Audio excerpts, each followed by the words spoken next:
আসসালামু আলাইকুম, কেমন আছেন বন্ধুরা?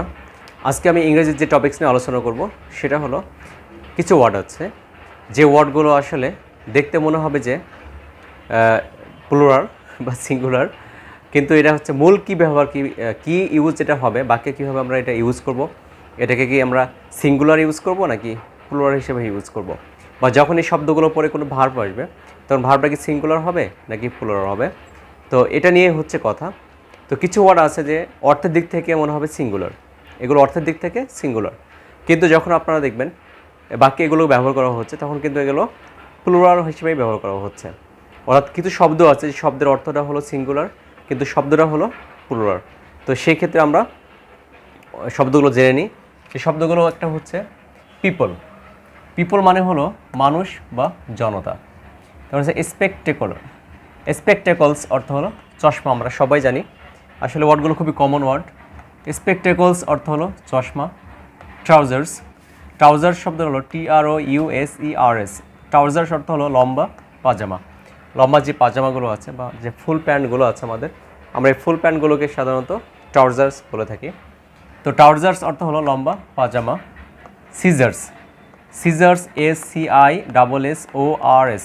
এই সিজার্স অর্থ হলো কাঁচি। Branches BRANCES।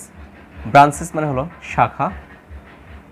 Clothes CLOTHES। Clothes মানে হলো বস্ত্র। Goods GOODS। গুডস অর্থ হলো পণ্য। হেডকোয়ার্টার্স। হেডকোয়ার্টার্স হলো সদর দপ্তর এবং ভেজিটেবলস অর্থ সবজি বা শাক সবজি। Lodge LAWS। লজ অর্থ হলো আইন।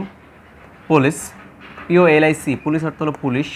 Cattle CATTLE। ক্যাটল অর্থ গবাদি পশু। ফক FOLK। ফক অর্থ হলো লোক বা কোনো দেশের জনগণ, কোনো দেশের বা কোনো সম্প্রদায়ের যাক একটা নির্দিষ্ট একটা জাতিকে আমরা সাধারণত ফোক বলে থাকি। যেমন বাংলাদেশে চাকমা, গারো, বার্মা, এদেরকে একটা সম্প্রদায় আছে যে সম্প্রদায়কে আমরা ফোক হিসেবে উল্লেখ করে থাকি। তো এখানে সারকামস্টেন্সেস। সারকামস্টেন্সেস অর্থ পরিস্থিতি। CIRCUMSTANCES। টেন্সেস। সারকামস্টেন্সেস অর্থ পরিস্থিতি। জেন্ট্রি অর্থ হলো ভদ্র। এই শব্দগুলো দেখে যে শব্দগুলো শেষে এস বা ইএস আছে আমরা সাধারণত মনে করি যে এই শব্দগুলো প্লুরাল হিসেবে ব্যবহার করা হয়। ঠিক আছে, প্লুরাল হিসেবে ধরে নিলাম, কিন্তু অর্থ যখন দেখব যে পণ্য, বস্ত্র বা শাখা, স্পেকটেকলস যেমন একটা চশমা, তো এগুলোকে দেখে আমরা সাধারণত মনে করতে পারি যে শব্দের অর্থ যেমন চশমা, তো এটা সিঙ্গুলার নাকি প্লুরাল। বাক্যে কী হিসেবে ব্যবহার করা হবে, সিঙ্গুলার হিসেবে ব্যবহার করা হয় নাকি প্লুরাল হিসেবে ব্যবহৃত হয়, এবং এরপরে যখন কোনো ভার্ব আসে তখন সেই ভার্বটাকে আমরা কী হিসেবে ব্যবহার করে থাকি।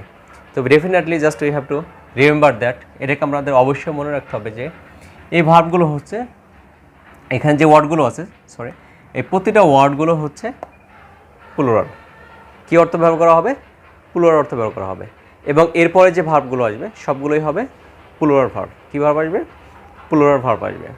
তো এই শব্দগুলো অবশ্যই আমাদের মনে রাখতে হবে। যেগুলো শেষে এস আছে আমরা সেগুলো মনে রাখা সহজ।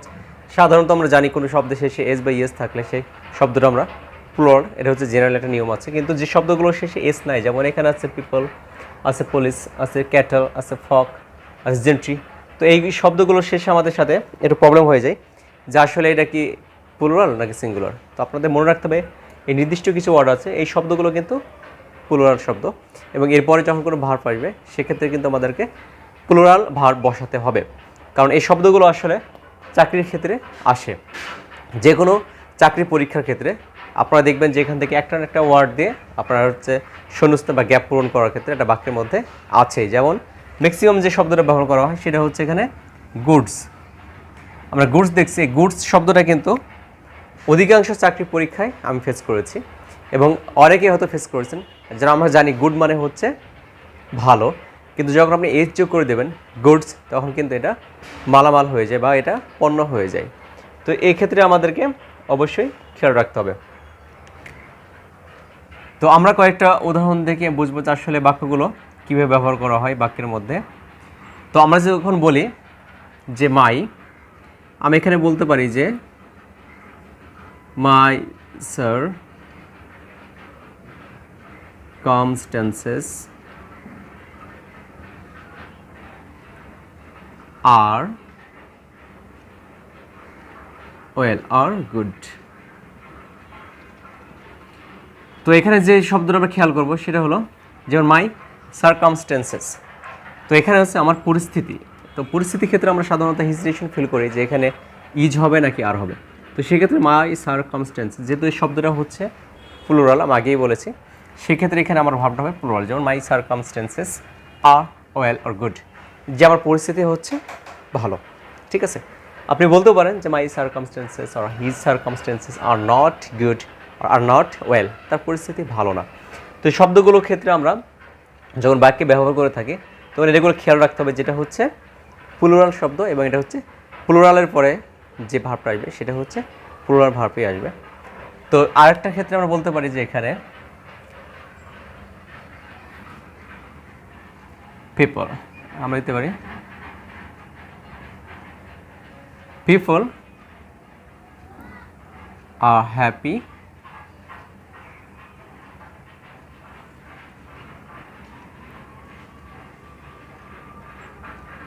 when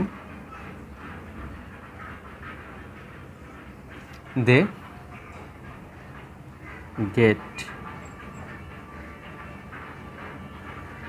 any good news। তো এখানে আমরা বলতে পারি কি people are happy when they get any good news, যে মানুষ বা কোনো জনগণ, যে সাধারণ জনগণ বা জনতা তখন খুশি হয় যখন সে কি কোনো একটা ভালো সংবাদ শোনে বা কোনো একটা ভালো সংবাদ পাই।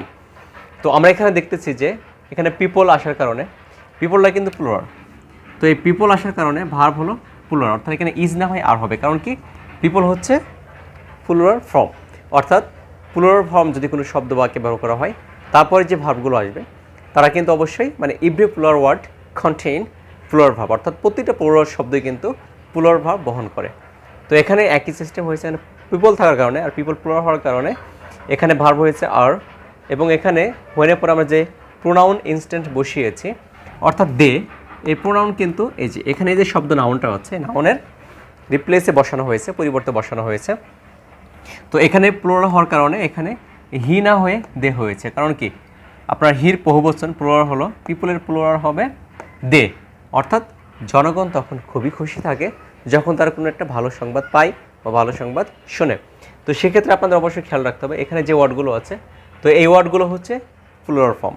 তো অবশ্যই এই ওয়ার্ডগুলোও কিন্তু পরীক্ষায় চাই, যে কোনো চাকরি পরীক্ষাতে কিন্তু এই ওয়ার্ডগুলো দিয়ে আমাদের বাক্যে গ্যাপ দেওয়া থাকে। সেখানে গুডস আছে, আপনার পুলিশ আছে, ক্যাটেল থাকে, ফক থাকে, লস থাকে, পিপল থাকে, এই শব্দ এজেন্ট্রি, এগুলো সারকামস্টেন্সেস থাকে, যে শব্দগুলো জাস্ট অ্যাজ ইউজুয়াল ব্যবহার করা হয়। তো এগুলো এবং খুব ইম্পর্ট্যান্ট ওয়ার্ড এবং নির্দিষ্ট কিছু ওয়ার্ড, এর বাইরে কিন্তু কোনো ওয়ার্ড নাই। তো এই নির্দিষ্ট ওয়ার্ডগুলো আপনাদেরকে অর্থ সমন্বয় রাখতে পারলে আপনার বাক্যে ব্যবহার করতে পারবেন, যে কোনো সিচুয়েশনে আপনার কথা বলতে পারবেন, এবং যে কোনো চাকরি পরীক্ষায় যখন আপনার এগুলো আসবে পরীক্ষার কোয়েশ্চেনে আপনি খুব ইজিলি এগুলোকে সলভ করতে পারবেন। তো আমরা অবশ্যই এই প্রশ্নগুলো মনে রাখবো, এই শব্দগুলো অবশ্যই খেয়াল করে রাখবো যখন আমরা কোনো পরীক্ষা দিতে যাব।